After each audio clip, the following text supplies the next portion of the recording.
Coach, when you talk about Iowa State, you're always talking about three-pointers. So how happy were you to keep? I was thrilled. You know, anytime they don't make a three, I'm just, just wiping my brow because they're so good at getting them. And then if they don't get them, they don't get jump shots, they get layups. They're like the team of extremes. They're like the team of threes and the team of layups and the team of free throws. They know how to maximize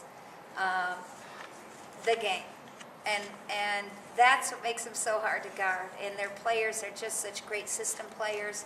They're so extremely well coached. And so anytime you find a way to defend them, even remotely adequate, you're excited. I was thrilled.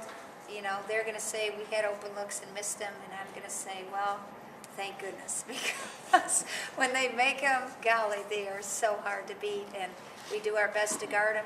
And I think by and large tonight our players brought great accountability to that.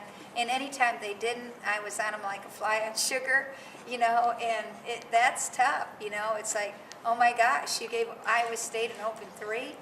Knock, knock. They're going to get like 5 of those, every 30 seconds. So you just have to be able to stay accountable, know what it is they want to do, and I'm so proud of our basketball team, and particularly these two, because no matter what hits them, they just keep fighting. They're kind of like the Berlin Wall. It just doesn't go down until late in the 80s, and that's only because they will have graduated.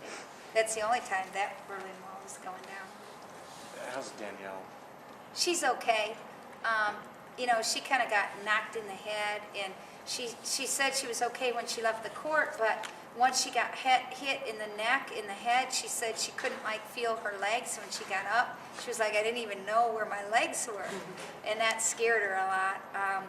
But then when she came back to the huddle and walked off the floor, she knew where her legs were, so that was a good sign.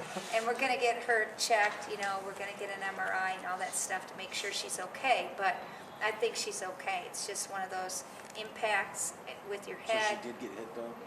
Yeah, very hard in the head and neck, and that was really what the problem was. It was like she didn't feel her lower body for a period of time, and then she did, and that's scary, and you just want to be sure. Again, a great hustle, great physical play by her, and I think she's okay, and she feels okay, but it's still scary. Anything else? Question for the players. Was there some frustration on the team? It looked like in the first half, a lot of layups were hitting both sides of the rim, falling away that weren't dropping. And how do you get through something like that? You just got to work to keep your composure. I mean, you're going to miss shots, and you're going to miss X number of shots, and it's one of those things. If you're going to miss every shot you don't take, and so it's one of those things. Especially as the two of us as leaders, we got to keep working to take the shots, and it's just one of those games that is not as often.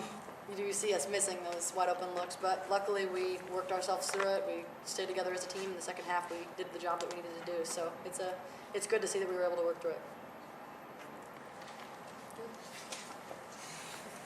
I think I'm the one that loses composure more than anyone when those layups don't go in. And I always say, it doesn't matter if you miss a shot, but then when they miss them, you wouldn't want to be them.